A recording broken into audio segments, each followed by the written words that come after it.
ATM में cash loading कैसे होता है? हर रोज लाखों लोग एटीएम से पैसे निकालते हैं, लेकिन क्या आपने कभी सोचा है एटीएम के अंदर इतना कैश आता कहां से है? जब एटीएम का कैश खत्म हो जाता है तो उसे दोबारा कौन भरता है? क्या बैंक मैनेजर खुद एटीएम में पैसे डालते हैं या कोई स्पेशल सिक्योरिटी टीम आती है? और एटीएम में कैश लोडिंग के दौरान कौन कौन से सिक्योरिटी रूल्स फॉलो किया जाता है? आज हम एटीएम कैश लोडिंग का complete process step by step समझेंगे।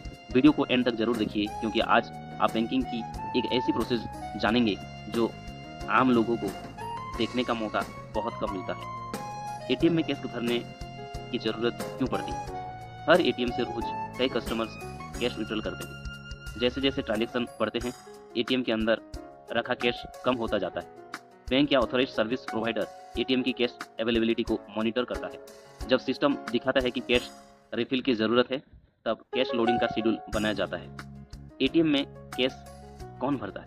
बहुत लोग सोचते हैं कि एटीएम में बैंक मैनेजर कैश भरता है, लेकिन आमतौर पर कैश लोडिंग का काम बैंक के ट्रेंड स्टाफ या authorised cash management company CMC के ट्रेंड पर्सनल करते हैं। ये लोग स्पेशल ट्रेनिंग और सिक्योरिटी प्रोटोकॉल्स के साथ काम करते हैं। हर रिफिल का रिकॉर्ड मेंटेन किया जाता है।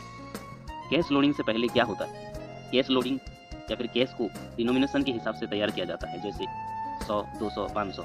कैश को केयरफुली काउंट और वेरीफाई किया जाता है। उसके बाद नोट्स को एटीएम की कैश कैसेट्स में अरेंज किया जाता है। हर कैसेट में आमतौर पर एक ही डिनोमिनेशन के नोट्स रखे जाते हैं। कैश वैन से एटीएम तक तैयार कैसेट्स को सिक्योर ट्रांसपोर्ट के माध्यम से एटीएम लोकेशन तक पहुंचाया जाता है। कैश मूवमेंट के दौरान स्ट्रिक्ट सिक्योरिटी प्रोसीजर्स फॉलो किया जाता है। ये प्रोसेस इसीलिए जरूरी होता है ताकि कैश की सेफ्टी और अकाउंटिंग बच सके। एटीएम में कैश लोडिंग कैसे होती है? एटीएम को मेंटेनेंस मोड में लिया जाता है।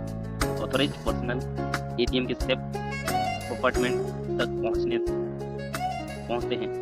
पुरानी कैसेट्स निकाली जाती है। नई कैश फील्ड कैसेट्स इंस्टॉल की जाती है। मशीन कैसेट्स को डायरेक्ट डिटेक्ट करती है और सिस्टम में उनकी इंफॉर्मेशन अपडेट होती है। मशीन कैश कैसे होता है? कैश लोडिंग के बाद एटीएम तुरंत कस्टमर्स के लिए ओपन नहीं कर दिया जाता। मशीन सेल्फ टेस्ट करती है, सेंसर्स चेक करता है कैसेट्स सही लगा है या नहीं, नोट्स फीड हो रहे हैं या नहीं, डिस्पेंसर्स मैकेनिज्म सही काम कर रहा है या नहीं। सब कुछ ठीक होने पर एटीएम नॉर्मल सर्विस में आ जाता है। एटीएम को कैसे पता चलता है कितने कैश बचा?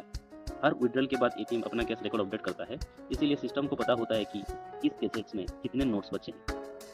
इसी डाटा के बेसिस पर अगला रिफिल प्लान किया जाता है। एटीएम के अंदर अलग अलग डिनोमिनेशन के लिए अलग कैश कैसेट्स होती है। हर रिफिल का इलेक्ट्रॉनिक रिकॉर्ड मेंटेन होता है। एटीएम हर ट्रांजैक्शन के बाद अपना कैश बैलेंस अपडेट करता है। अगर मशीन किसी टेक्निकल प्रॉब्लम हो या डिटेक्ट कर रहे तो वो ट्रांजैक्शन को टेम्पोररी रोक सकती है जब तक इशू रिजॉल्व ना हो। दोस्तों, एटीएम में कैश लोडिंग सिर्फ पैसे रखने का काम नहीं है, ये प्लानिंग, वेरिफिकेशन, टेक्नोलॉजी और सिक्योरिटी का कॉम्बिनेशन है। इसी वजह से एटीएम 24/7 हमें रिलायबल बैंकिंग सर्विस दे पाता है। अगर आज की वीडियो से आपको नई जानकारी मिली हो तो लाइक जरूर करें, अपने दोस्तों के साथ शेयर करें और नवीटेक अकेडमी को सब्सक्राइब करना ना भूलें।